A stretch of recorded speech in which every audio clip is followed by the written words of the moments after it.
Salam, hər vaxtınız xeyir olsun. Ekspert rəyinin növbəti buraxılışı ilə xidmətinizdəyik və biz bugün valideyn himayəsindən məhrum olan uşaqlar haqqında danışacağıq. Onların taleyi haqqında, onlara dövlət dəstəyi, onların sosial müdafiəsi və bu insanların cəmiyyətə inteqrasiyası, bu şəxslərin ölkənin dövlətimizə layiqli vətəndaşları kimi böyüməsi üçün nələr edə bilirik? İstər dövlət olaraq, istər cəmiyyətin hər bir fərdi olaraq hər birimiz nə edə bilərik, üzərimizə hansı işlər düşür, bu haqda danışacağıq və bugün ekspert qismində studiyamıza dəvət etdiyimiz qonaqlarımızı təqdim etmək istəyirəm.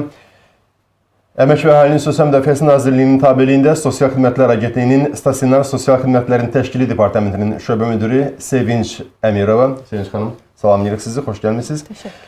Və Ümid Yeri Xeyriyyə Cəmiyyəti İctimai Birliyinin rəhbəri Nigar Mənsimli. Nigar xanım, salamlayırıq sizdən. Təşəkkür edirəm. Çox sağ olun ki, dəyərli vaxtınızı ayırmışsınız və bu, güman edirəm ki, çox vacib və maraqlı mövzuda müzakirələrimiz güman edirəm ki, bizim tamaşaçılarımız üçün də, cəmiyyətimiz üçün də faydalı olacaq. Və istərdim, Sevinç xanım, sizdən başlayaq. Əvvəlcə gəlin bu uşaqların, valideyn himayəsindən məhrum olan uşaqların dövlət tərəfindən hansı dəstək tədbirləri ilə əhatə olunması haqqında danışaq. Qısaca bir məlumat verək. Sonra keçək digər aspektlərə. Əvvəla təşəkkür edirəm. Həqiqətən də çox vacib, əhəmiyyətli mövzuya toxunduğunuz üçün. Çünki bu istər mikro səviyyədə, istər makro səviyyədə həqiqətən də çox yüklü, yəni məsuliyyət tərəfindən çox yüklü bir mövzulardan biridir. Valideynlərini itirmiş və valideyn himayəsindən məhrum olmuş uşaqların sosial müdafiəsi, yəni dövlət tərəfindən təbii ki, qorunur və uşaqlar bu kateqoriyaya aid olan uşaqlar, çünki deyirik ki, yəni valideynləri itirmiş və valideyn himayəsindən məhrum olmuş uşaqların, yəni müəyyən deyək də, hər uşağı biz aid edə bilmərik. Yəni orada o kateqoriyaya aid olan hansı şərtləri ki, bu uşaqlar ödəyirlərsə, artıq onları biz valideyni himayəsindən məhrum olmuş uşaqlar hesab edirik və bu zaman uşaqlar, əgər uşaqlar üçün nəzərdə tutulmuş müəssisələrə qəbul olunurlarsa, daxil olursa, artıq həmin andan başlayaraq onların bütün ehtiyacların ödənilməsi dövlət tərəfindən qarşılanır.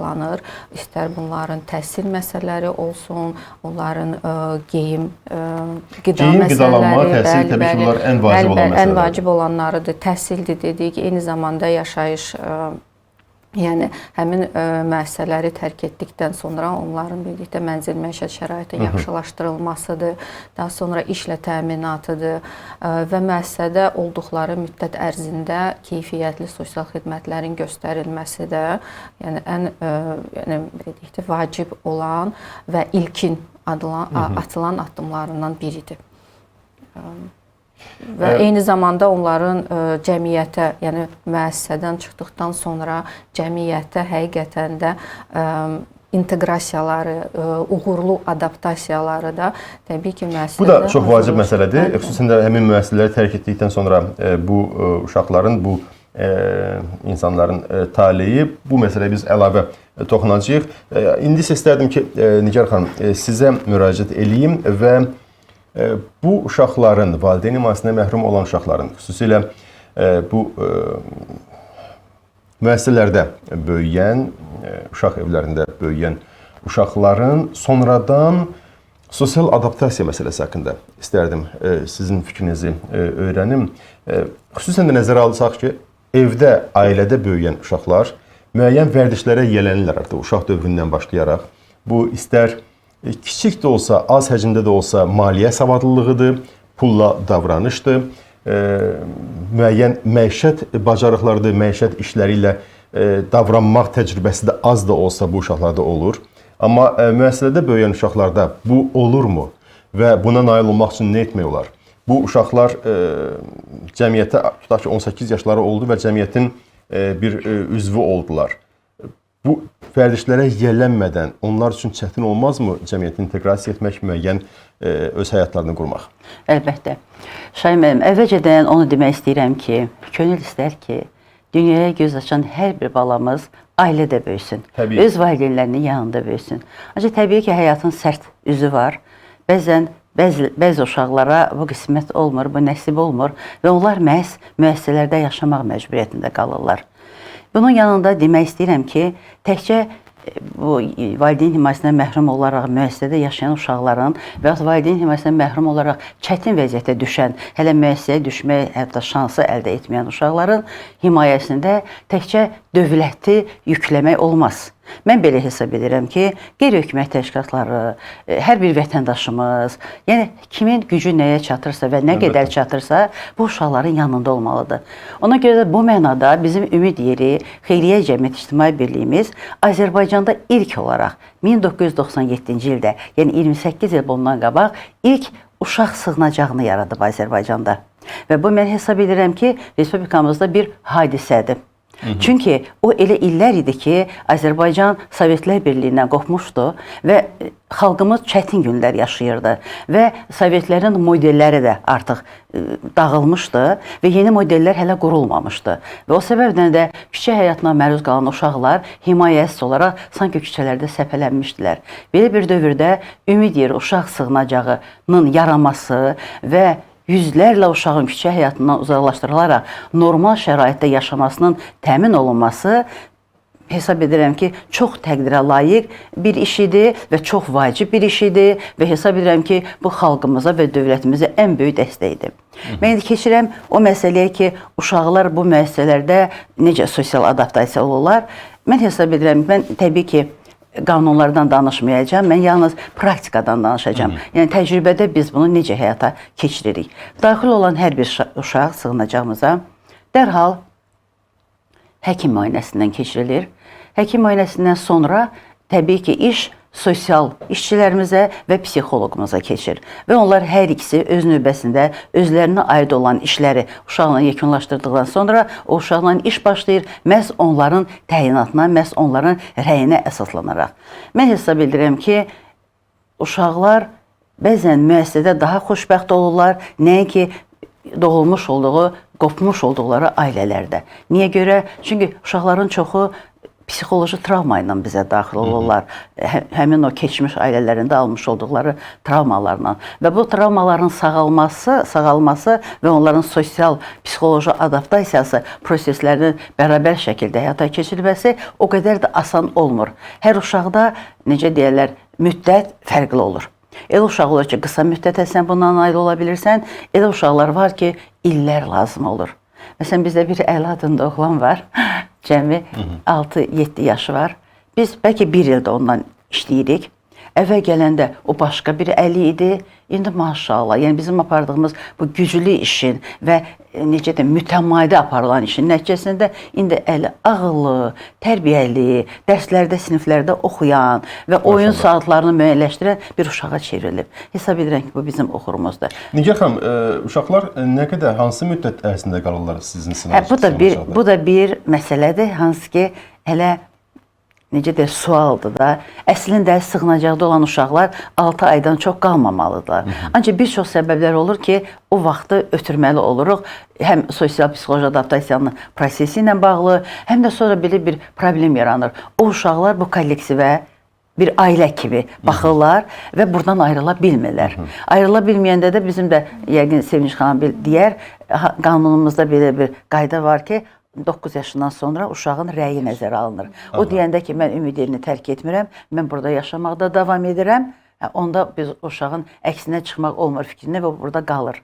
Onda bu zaman ki, siz dediyiniz kimi bu uşaqların yenidən bir travma yaşanmaması üçün təbii ki, onlar özlərinə sanki yeni bir ailə tapırlar və yenidən yaşayış yerlərini dəyişmək onlar üçün Ona psixoloji bir görə travma ola bilər. mən Şahimə bir dənə təklif vermək istəyirəm. Təklif yox da öz fikirlərimi çatdırmaq istəyirəm ki, məhz belə uşaqlar üçün qrup evlərinin yaradılması və bu uşaqların məhz da ki, ümid yerinin özünün qanadı altında olan hansısa bir qrup evinə köçürülməsi daha çox effektiv ola bilər, nəinki onların təkrar hansısa bir internat evinə, uşaq evinə köçürülməsi. Əslində dövlət tərəfindən bu barədə Sevinç xanım daha ətraflı məlumat verə bilər. Bu istiqamətdə müəyyən işlər həyata keçirilir və himayədar ailə modeli də əslində bunun bir misalıdır. Bu haqda istərdim məlumat verəsiniz. Bəli, buna deinstitutlaşma prosesi deyirlər, hansı ki, illər öncə artıq başlamışdı ki, və bir çox tədqiqatlar sübut etmişdi ki, uşaq evlərində, ümumiyyətlə müəssisədə böyüyən uşaqların həm psixoloji cəhətdən, həm də fiziki cəhətdən də müəyyən belə deyək də normadan belə deyək də geriləmələri müşahidə olunur və bu müəssisələşmə və yaxud da bu kollektivçilik, yəni həqiqətən də uşaqların şəxsiyyətinin ahəngdar inkişafına çox da müsbət təsir göstərmir. Və artıq ilk addımlar atılmağa başladı ki, yəni ilkin olaraq uşaqların öz ailələrinə, yəni bioloji ailələrinə qaytarılma prosesinin qiymətləndirilməsi idi ki, yəni hansı bu ailənin vəziyyətinin, sosial vəziyyətinin, ümumiyyətlə valideynlərin bacarıqlarının qiymətləndirilməsi və s. Əgər uşaqlar öz ailələrində deyillərsə, müəyyən yəqin ki, səbəblər olub ki, onlar indi hal-hazırda ailələrini tərk ediblər və uşaq evlərindədirlər. Onların ailələrinin yenidən qaytarılması düzgündürmü?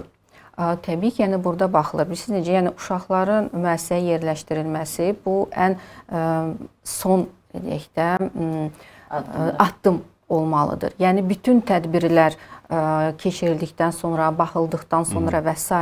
və həqiqətən də o ailədə əgər uşağın qalması mümkün deyilsə, təbii ki, yəni onda uşaq yerləşdirilməlidir. Bəs himayədar ailə modeli haqqında istədim bu barədə. Himayədar ailə modeli bizdə hazırda övladlığa götürmə və himayədar ailə ailə ilə bağlı olaraq tədbirlər artıq çox gücləndirilmiş şəkildə həyata keçirilir. Himayədar ailə artıq bu beynəlxalq aləmdə özünü göstərmiş. Bu nə deməkdir? Bunu izah edək sadə sözlərlə. Himayədar ailə o deməkdir, yəni əgər uşaq öz bioloji ailəsində qala bilmirsə və yaxud da müəssisədə uşağı, yəni biz Nigar xanım da vurğuladı ki, təbii ki, uşaq üçün ən yaxşı ailədə böyüməkdir. Və ailədə olan o, belə deyək də, mühit, ailədə olan valideynlər arasında və yaxud uşaqlar arasında, bacı qardaşlar arasında olan o münasibətləri heç cür biz nə qədər də yaxşı müəssisə olsa belə, yəni onu orada verə bilmərik və modelləşdirmək də alınmır. Və bu məqsədlə də himayədar ailə, yəni hara ki, uşaqlar müvəqqəti olaraq yerləşdirirlər ailələrə və bu himayədar ailə uşağın tərbiyəsidir, təhsilidir, daha sonra inkişafıdır. Yəni bütün bu təminatları öz üzərinə götürür. Amma himayədar ailə övladlığa götürmə demək deyil. Təbii ki, yəni bu övladlığa götürmədir. Bəli, bu fərqi odur ki, yəni burada valideynlər, belə deyək də, uşağın valideynləri hesab olunmur. Yəni himayədar ailədə və o ailənin belə deyək varisi hesab olunmur. Sevinç xanım, bəs müddət dediniz ki, müvəqqəti nə qədərdir o müddət? Müvəqqəti, yəni o artıq uşağın 18 yaşına qədərdir. Yəni yetkinlik yaşına çatana qədər təbii ki, yəni o uşaq həmin himayədar ailədə qala bilər. Amma övladlığa götürülürsə artıq təbii ki, orada uşağı valideynlər, yəni ailə öz varisi hesab edir, yəni soyadını verə bilir falan və s. Yəni bu işlər normal ailədə oldu. Bir məsələdə, bir vacib məsələ də var. Zənnimcə, mən istərdim Nigar xanım, siz bu haqda öz fikrinizi bildirəsiniz. Bu uşaqların, bu müəssisədə böyüyən uşaqların təhsil və peşə orientasiyası, belə deyək, peşə üzrə yönəlməsi məsələsinə toxunaq. Bu necə baş verir müəssisələrdə? Siz çox yaralı bir mövzuya toxundunuz. Yəni, hətta ailələrdə böyüyən uşaqlarda belə əgər bu müəyyən problemlər yaradırsa və etiraf edək ki, müəyyən əlavə müəllimlərin tutulması, repetitorlar və s. sərf olunursa, müəyyən vəsait sərf olunursa uşaqların ali məktəblərə hazırlanmasına və s. müəssisələrdə bax bu cür uşaq evlərində bu proses necə baş verir və bu uşaqların istədikləri peşəni seçməsinə, istədikləri ixtisası seçməsinə nə dərəcədə nail ola bilirlər bu uşaqlar? Mən əvvəlcə oradan başlayım ki, müəssisələrə daxil olan, məsələn, sığınacağımızdan deyirəm də, daxil olan uşaqların xeyli hissəsi ümumiyyətlə təhsilə cəlb olunmamış olurlar. Bizə gələnə qədər yaşının keçməsinə baxmayaraq 10 yaş, hətta 15 yaşında uşaqlar var ki, heç məktəbə getməyiblər. Belə bir mənzərədə vəziyyət çətinləşir. Həmin uşaqlarla biz nə etmişik? Yardımçı siniflər açmışıq öz sığınacağımızda. Dərhal müəllimlər həmin uşaqla sürətli kursla işə başlayır və müəyyən mərhələyə çatandan sonra biz Bakı Təhsil İdarəsinə müraciət edirik və həmin uşaqları fərdi təhsilə cəlb edirik. Və mən çox sevinirəm ki, yəni belə bir fərdi təhsil modeli bizim ölkəmizdə yarandı. Əvvəllər bu yox idi və buna görə mən çox sevinirəm və biz bu modeldən yaxşı istifadə edirik. Yəni xeyli uşaqlarımız hal-hazırda fərdi təhsil alırlar, yəni normal orta məktəbə gedirlər, yəni cəmiyyətdə olan o uşaqlara qoşulurlar, sanki ailədən gedirlər və o cəmiyyətə bir tərkib hissəsi olurlar da. Bu mənada bu yaxşı bir şeydir. Təbii. Ona yanaşı sığınacağımızda yaratmış olduğumuz əmək dərnəkləri məhz uşaqlarımızın peşələrə yönəlməsində xüsusi rol oynayır. Məsələn, bizə Xalçaçlığı Dərnəyi fəaliyyət göstərir. Həm uşaqlar o peşəni öyrənirlər, çox həvəslə öyrənirlər. Oğlanlar da var içlərində, qızlar da var ki, onu öyrənirlər. Həm də onların asudə vaxtları maraqlı keçir və orada rəsm dərnəyinə çox maraqları var, musiqiyə çox maraqları var. Çox rəqs dərnəkləri, bunlar hamısı çox uşaqlar üçün maraqlı olur. Məsələn, bizdə Ümid yerində vaxtıyla yaratmış olduğumuz rəqs dərnəyinin nəticəsində bizdə böyüyən 12 nəfər uşaq Bakı Dövlət Xoreografiya Məktəbinə daxil oldu zamanında və oranı bitirdilər. İndi bu dəqiqə hər biri rəqs müəllimləri olaraq çalışırlar. Hətta bir qızım Türkiyədə özünün dans akademi Aynur Ayliyeva yaradıb. Uşaqlara dərs deyir. Mən baxıram, qürur duyuram. Yəni, bu yerlər uşaqların sənət və peşələrə yönəlməsi üçün çox yaxşı bir mühitdir. Ancaq o işləri yaxşı icra edə bilsən. Mən öyünürəm ki, bizim Ümid yerində bu işlər çox yaxşı təşkil olunur və çoxlu sayda uşaqlar var ki, maşın ustası olaraq yetişiblər, xarrat olaraq yetişiblər, sürücü kimi fəaliyyət göstərirlər. Yəni, onlar cəmiyyətə artıq siz dediyiniz kimi çıxışınızın əvvəlində ki, layiqli vətəndaş olaraq qatılırlar, faydalı insanlar olaraq qatılırlar. Sevinç xanım, bəs bu uşaqların bir qədər əvvəl dediyimiz kimi ali təhsil almaq şansları haqqında nə deyə bilərik?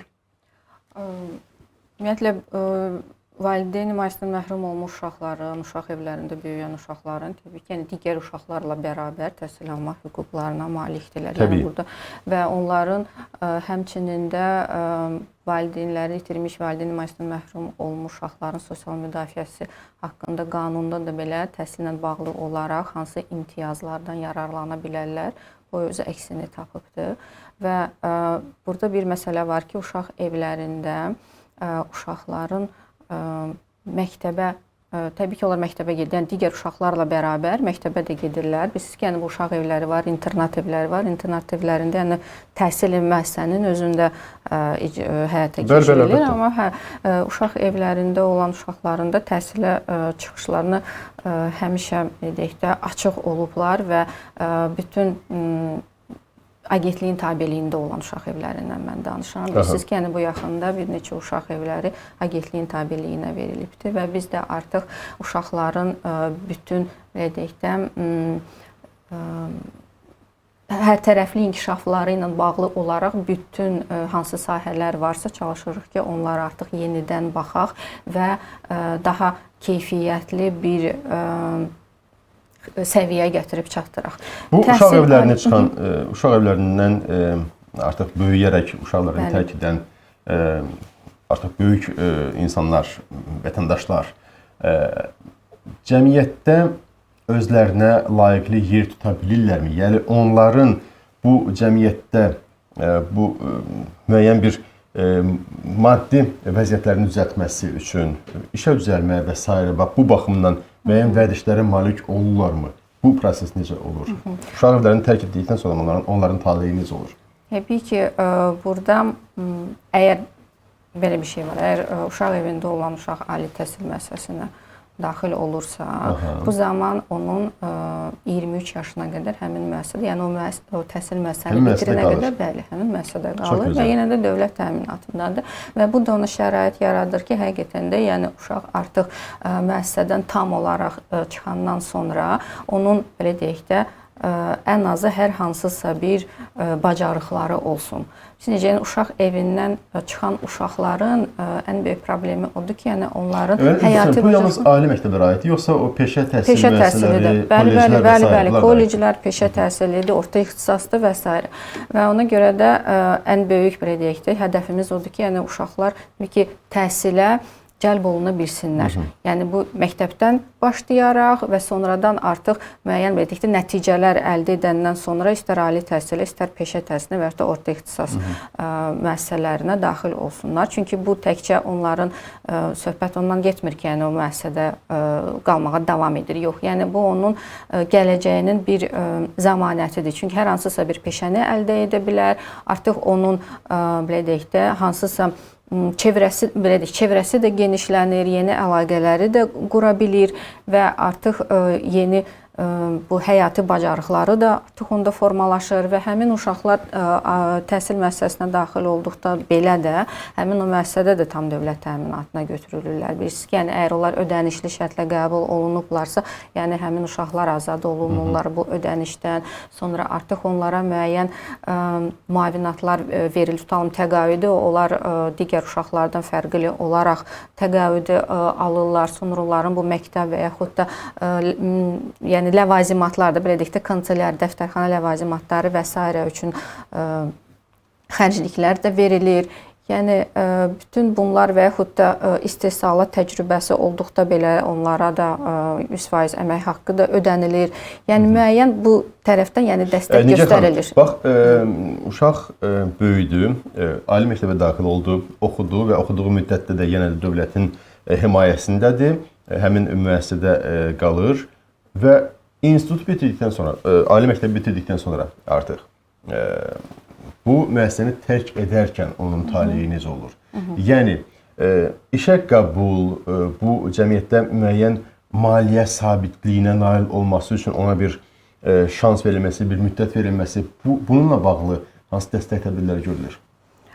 Şans verilməsi ilə bağlı olaraq, yəni, baxın, uşaq deməli müəssisəni tərk edir və artıq onun təbii ki, işlə bağlı olaraq, yəni iş təminatı ilə bağlı olaraq həm müəssisə daxilində də biz də çalışırıq ki, öz növbəmizdə müəyyən dedikdə əməkdaşlıq sayəsində olsun və yaxud da hansısa bir proqramlar olsun, dövlət məşğulluq agentliyi də olsun və s. Yəni bu uşaqların məşğulluqla bağlı olaraq problemləri həll olunsun. Dövlət məşğulluq agentliyi tərəfindən biz bilirik ki, müəyyən layihələr həyata keçirilir. Məhz bu cür insanlara yönəli, onların məşğulluğun təmini ilə bağlı, onların özünün məşğulluq proqramına cəlbi ilə bağlı və s. və ilaxır.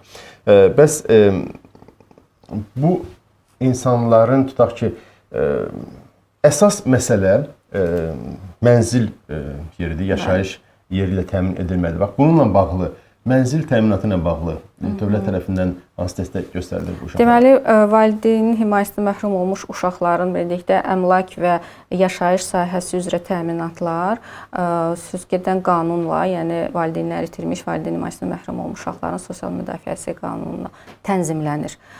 Qeyd etmək istərdim ki, ilk olaraq valideyni itirmiş və valideyn himayəsindən məhrum olmuş uşaqlar üçün bizim birinci vitse-prezidenti Heydər Əliyev Fondunun prezidenti Mehrimah xanım Əliyevanın təşəbbüsü ilə və Heydər Əliyev Fondunun mühüm bir sosial layihəsi olaraq bu uşaqlar üçün çox mənzilli bir yaşayış kompleksi inşa edilərək onların istifadəsinə verilmişdi və bu hardasa 365 məzun həmin kompleksdə mənzillərlə təmin olunmuşdur. Nə gözəl. Bəli, bundan savayı artıq bilirsiniz ki, prezident tərəfindən prezidentin tapşırığına əsasən müəyyən imtiyazlı kateqoriyaya aid olan şəxslərin mənzil məişət şəraitinin yaxşılaşdırılması ilə bağlı olaraq da belə deyək də tapşırıqlar verilibdir və bu Nazirlər Kabinetinin müvafiq sərəncamı ilə tənzimlənir və bu sərəncamda da bu kateqoriyaya da həmçinin də valideyn himayəsindən məhrum olmuş uşaqlar da daxil edilibdir və 2000 müxtəlif illərdə 21, 22, 23-cü illərdə yeni yaşayış komplekslərində də artıq bir 300-ə yaxın da məzun mənzillə təmin olunubdur. Və bu sahədə demək olar ki, yəni işlər davam etdirilir.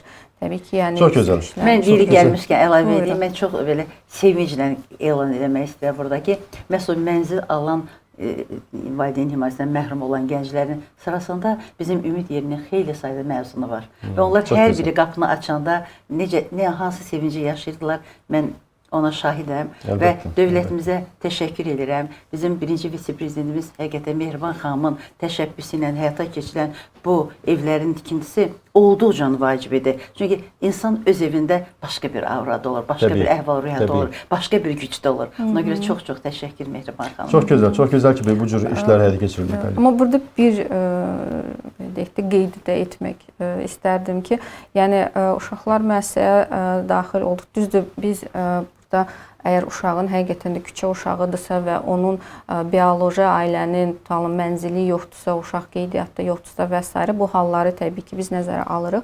Amma qanunda da bu qeyd olunub ki, yəni uşaq əgər onun əvvəllər mənzilə sahib idisə və yaxud da bioloji ailənin mənzili varsa, yəni bu uşağı həmin o pedəkdə mənzil hüququnu qoruyur. Yəni uşağın ona görə də bəli, yəni mənzilə təmin olunması həqiqətən də yəni ehtiyacı olan həqiqətən də yəni o uşaqda yaşadığı nə vaxtsa yaşadığı mənzildə onun da payı var. Əlbəttə, bəli. Və bu tərəfdən də həmin uşaqların da hüquqları tam şəkildə qorunmalıdır. Və bir çox vacib məsələ də istərdim Nigar xanım, bu məsələyə də münasibət bildirəsiniz. Bu cür uşaqların valideyn himayəsindən məhrum olan uşaqların müəyyən səbəbdən hansı bəlli hadisə nəticəsində və s. valideynlərin itirən uşaqların sizin müəssisəyə düşdükdən sonra onların psixoloji adaptasiyası haqqında danışasınız. Yəni bu çox vacib məsələdir. Nə vaxtsa ailədə olan uşaq, nə vaxtsa qayğı ilə əhatə olunmuş bir uşaq bir müddət bir şok yaşayır, psixoloji depressiya keçirilir və sonra artıq gəlir müəyyən bir müəssisəyə düşür. Bax, burada o uşağa hansı dəstək göstərilir? Siz bu sualı formalaşdıra bilənə qədər mənim gözümün qabağına Ümid yerində daxil olan və həmin vəziyyətdə olan uşaqlar düşdü və düzdür kövrəldim. Çünki hər uşağın faciəsini dinləmək və onu faciənin stresindən çıxartmaq elə asan bir iş olmur. Ancaq mən yenə də Heydər Əliyev Fonduna, onun rəhbərliyinə öz təşəkkürlərimi bildirmək istəyirəm ki, məhz Heydər Əliyev Fondu tərəfindən Ümid yerinə təhkim olunmuş beynəlxalq sertifikatlı psixoloq bizdə çalışır və onun fəaliyyəti sayəsində bu işlər bizdə çox rəvan gedir.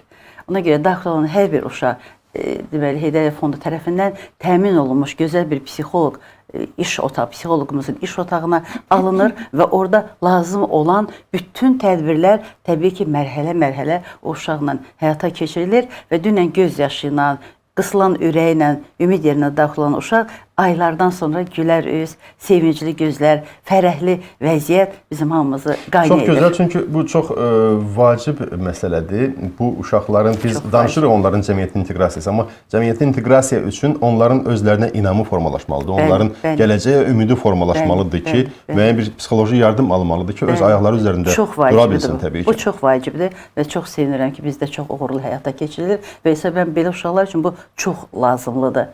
Və bir də mən Sevinç xanıma bir müraciət eləmək istəyirəm, bölüşmək istəyirəm fikrimi. Və bəzi valideynlər var, bəzi uşaqlar var ki, bizdə onların anası var. Ancaq bu ana öz valideynin hüququnu yerinə yetirmir. Məsələn, uşaq bütün günü ana həsrəti ilə yaşayır, ana isə öz həyatını yaşayır.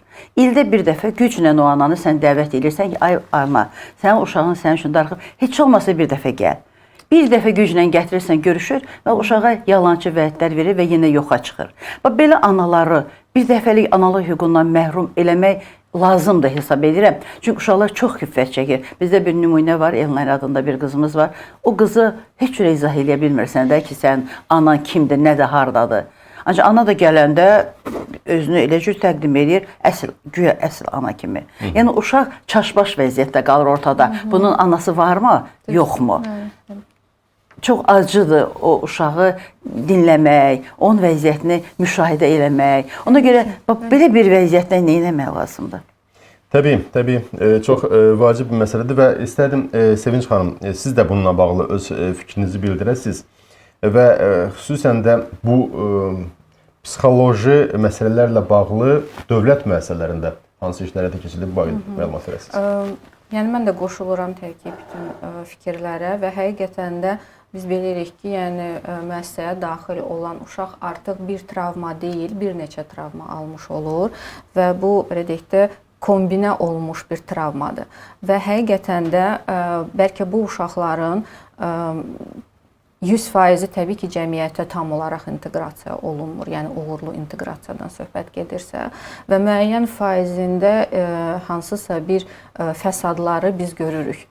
Və bu da onunla qaynaqlanır ki, yəni bu uşaqlar baxın bir neçə yeri dəyişirlər. Yəni artıq bir müəssisədən digər müəssisəyə keçməklə artıq bu retravmatizasiya olunur. Yəni təkrar travmanı almış olurlar. Və müəssisənin özündə də uşaqları bir qrupadan digər qrupaya keçirlər. Təbii ki, bu yaşla da əlaqədar olaraq. Artıq bu da uşağa müəyyən dərəcədə hansısa bir sarsıntı yaratmış olur. Uşağın bu belə deyək də psixoloji nəzəriyyələr də bunu sübut edib ki, yəni uşaqlarda ən başlıca olaraq emosional bağlılıq formalaşmalıdır və bu emosional bağlılıq da konkret ona qulluq göstərən bir şəxslə başlayır və əgər bu daimilik pozulursa və tam biz bilirik ki, tam bir tərbiyəçi gedir, sonra növbəyə digər tərbiyəçi gəlir və yaxud da bir müəssisədə olur, sonra köçürülür başqa müəssisədə, artıq tamam başqa bir insanlardır və bu yenidən həmin insanlara uyğunlaşmalıdır. Və ona görə də həqiqətən də psixoloji proqram çox detallı və hər tərəfli düşünülüb, tərtib olunmalıdır. Və hazırda da və agentlik tərəfindən də artıq bu psixoloji proqramlar üzərində, yəni onların yenilənməsi ilə bağlı işlər gedir və biz düşünürük ki, burada yaşa görə fərqləndirmə olmalıdır və xüsusilə də artıq 15 yaşdan başlayaraq uşaqların müstəqil həyata başlamaqla bağlı olaraq ayrıca bir proqram olmalıdır və hardakı onların cəmiyyətdə üzləşdiyi hər hansısa bir problemlər, onların açıqlanması, daha sonra onların müqavimətliyinin artırılmasıdır. Yəni bu tam stressə dözümlülük ola bilər və bilirsiniz, uşaq evlərinin, ümumiyyətlə müəssisədə böyüyən uşaqların belə deyək də əksəriyyətində belə bir necə deyim, vərdiş deməzdim, amma belə bir psixoloji tərəfdən reaksiya formalaşır ki, çünki hamı onların yanına gəlir, hamı onlara nəsə gətirirlər, çalışırlar, dəstək göstərsinlər və s. və uşaqlarda bəlkə də bu alışqanlıq yaranır ki, yəni ələbaxımlılıq kimi bir şeydir. Və bu da istər-istəməz uşaqların sonradan müəssisədən çıxandan sonra sanki hamıdan bir gözləntisi olur ki, yəni hamı bunun üçün nəsə etməlidir. Amma burada söhbət yenə də onların o məsuliyyətin artıq hansı yaşdan öz üzərinə götürülməsindən gedir ki, yəni artıq uşaqlara iş həqiqətən də uşaq evlərində, ümumiyyətlə uşaq evi artıq bütün beynəlxalq aləmdə uşaq evi anlayışı mövcud deyil. Yəni onlar artıq uzaqlaşıblar və uşaq evlərinin əvəzinə daha alternativ, belə deyək də, qayğı modelləri təklif olunur. Maksimum dərəcədə ailə mühitinə yaxın olan bir belə deyək də modellərə artıq başvururlar və müraciət də olunur və psixoloji tərəfdən həqiqətən də qeyd etmək istərdim ki, bəlkə də burada sosial davranış pozuntusu olan, sosial normalara pozuntuya meyilli olan uşaqlar çox olur və bunlar da xüsusi olaraq ixtisaslaşmış mütəxəssislər işləməlidirlər. Mən üzr istəyirəm, söhbət burada cinayətə meyillilik, narkomaniya, alkoqolizm və s. bu faktorlardan gedirmi ki, cəmiyyətdə uğursuz belə deyək, inteqrasiya oluna bilməmək, əgər bundan gedirsə söhbət. Bu hallar olurmu və bu hallara qarşı hansı tədbirlər görmək olar və edilirmi? Bu istiqamət müəyyən işlər görülür. Bax, sizin qeyd etdiyiniz məsələlər daha çox bu belə deyək də tip pozuntusu olan uşaqlar üçün xüsusi müəssisələr var. Yəni xüsusi təlim-tərbiyə müəssisələri var. Mən üzr istəyirəm, dəqiqləşdirim sualımı. Söhbət uşaqlardan getmir.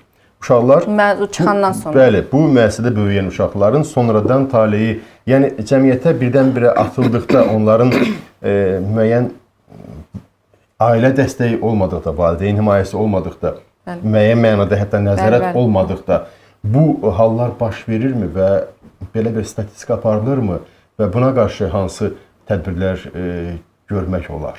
Mən hesab edirəm ki, onlar artıq həddi buluq yaşında olan vətəndaşlardır. Təbii. Onlar öz həyat yollarını artıq özləri müəyyənləşdirməlidirlər.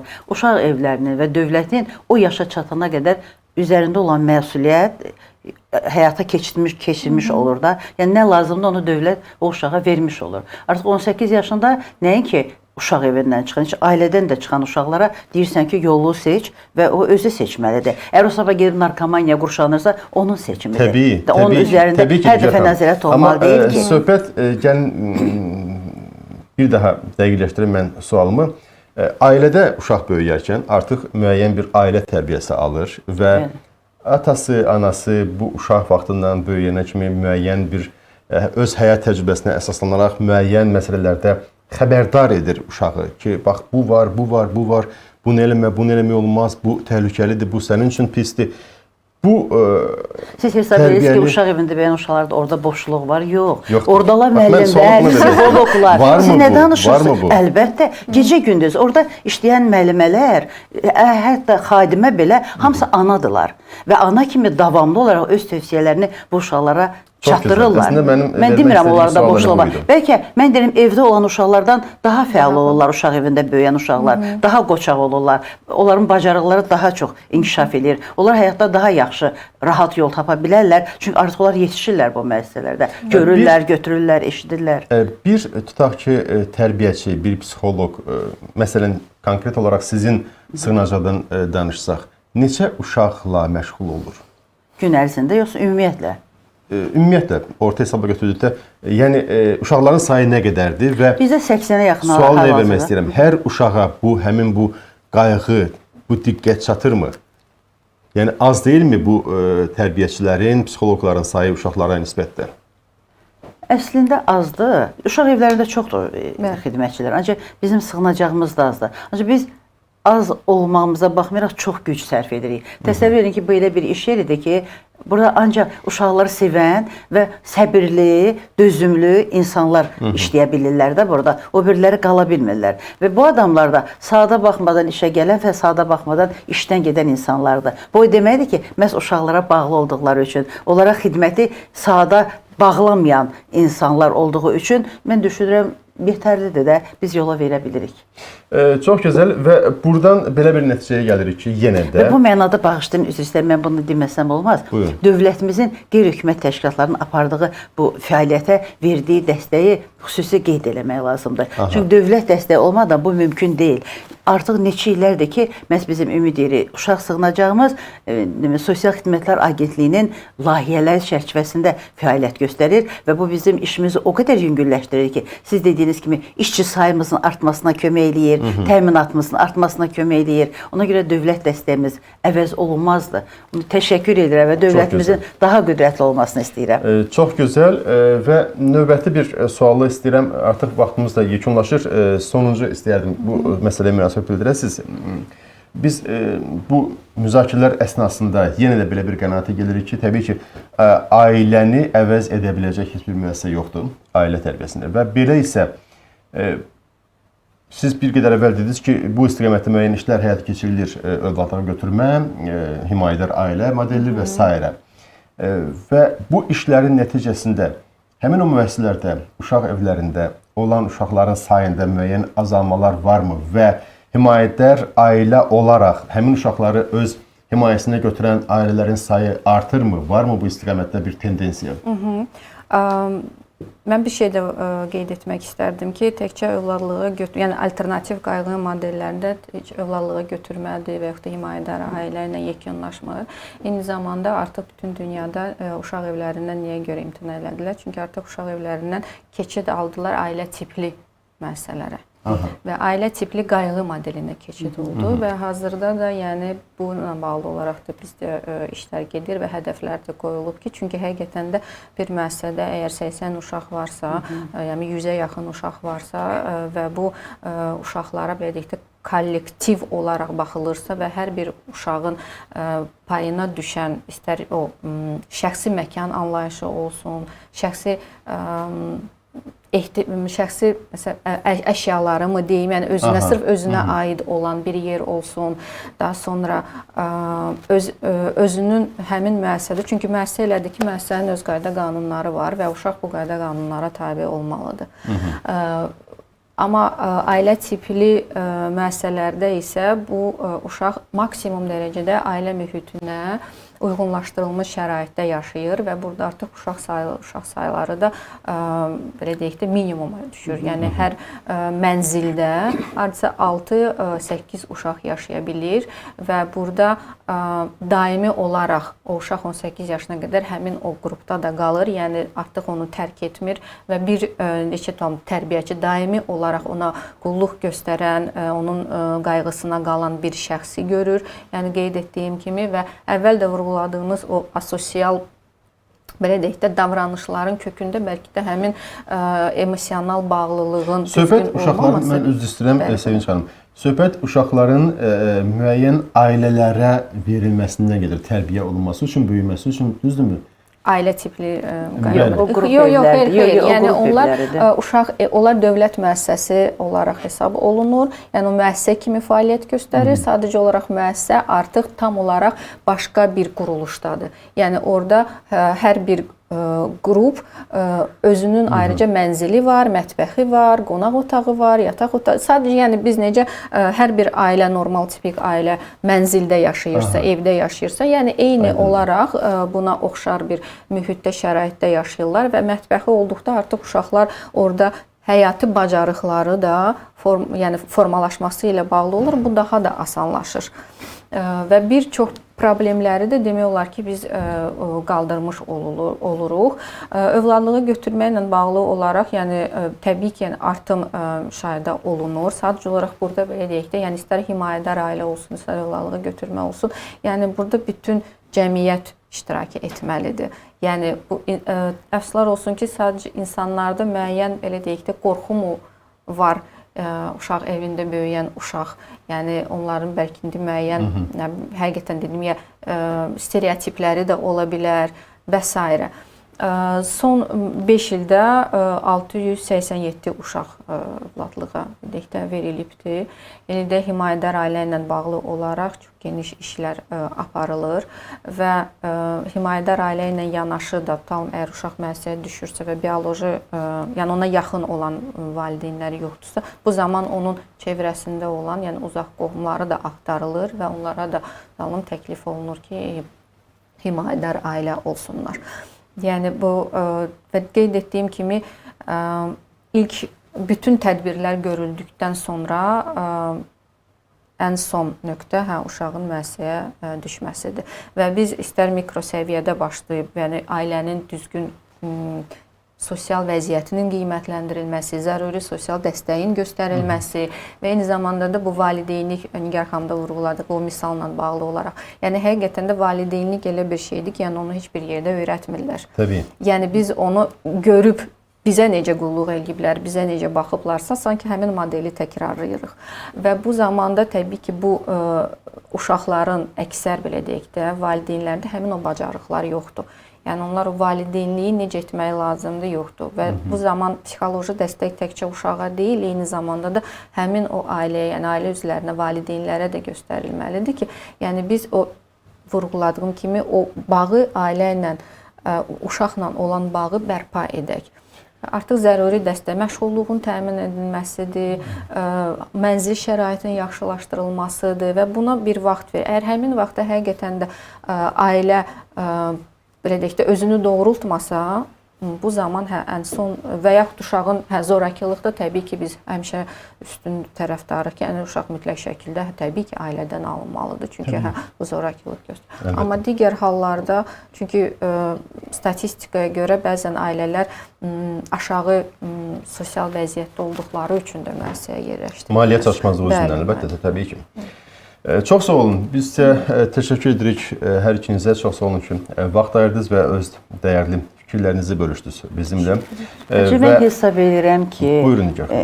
Şahin müəllim, biz bu uşaq evlərindən danışanda Heydər Əliyev Fondunun fəaliyyətini xüsusi qeyd eləməliyik. Və bugün Heydər Əliyev Fondunun vitse-prezidenti Mehriban xanım, Leyla xanım Əliyeva bütün uşaq evlərini davamlı olaraq ziyarət edir. Siz bilirsiniz, bu evlərə necə ab-hava gəlir o ziyarətlərdən sonra. Bu da sadəcə ziyarət olmur. Yəni, kifayət qədər hər bir uşağa dəstək olur. Bizim mən Ümid Yerinin simasında dəfələrlə bu dəstəkləri görmüşəm və yeniyetmə uşaqların arzularının reallaşmasında kömək edən Leyla xanımın fəaliyyəti sayəsində necə xoşbəxt olduğunun şahidiyəm. Ona görə mən təşəkkür eləmək istəyirəm, fürsətdən istifadə edib. Çünki valideyn himayəsindən məhrum olmuş uşaqlardan söhbət gedirsə, orada Leyla xanımın çox böyük bir fəaliyyətini görərək ona təşəkkür etməmək mümkün deyil. İcazə verin, yəni mən bu təşəkkürü sizin efiriniz vasitənizdən çatdırım Leyla xanıma. Nigar xanım, və biz də əslində sizə də təşəkkürümüzü bildiririk və ümumiyyətlə bu istiqamətdə çalışan, əmək sərf edən hər bir insana təşəkkürümüzü bildiririk. Çünki uşaqların, hər bir uşağın bu cəmiyyətdə bir şansı olmalıdır. Və siz bu şansı verirsiniz uşaqlara və bu uşaqlar bu dəstəyin sayəsində, bu dövlətimizin dəstəyin sayəsində, siz dediyiniz kimi Heydər Əliyev Fondunun dəstəyin sayəsində və digər xeyriyyətçi insanların dəstəyi sayəsində cəmiyyətin layiqli üzvü ola bilirlər və bizim bir sloganımız var, həyatda özlərinə yer tuta bilirlər. Bəli, bizim bir sloganımız var, yazmışıq ki, dünyanı uşaqlara verə bilmiriksə, qəlbimizi verək. Bəli, əlbəttə. Bax, bu gözəl notlarla biz bugünkü müzakirəmizi yekunlaşdırırıq və bir daha xatırlatmaq istəyirəm ki, bizim bugünkü qonaqlarımız Sosial Xidmətlər Agentliyinin Stasionar Sosial Xidmətlərin Təşkili Departamentinin şöbə müdiri Sevinç Əmirova və Ümid Yeri Xeyriyyə Cəmiyyəti İctimai Birliyinin rəhbəri Nigar Mənsimli idi. Bizim müzakirəmiz burada yekunlaşır. Sağ olun, sağlıqla qalın.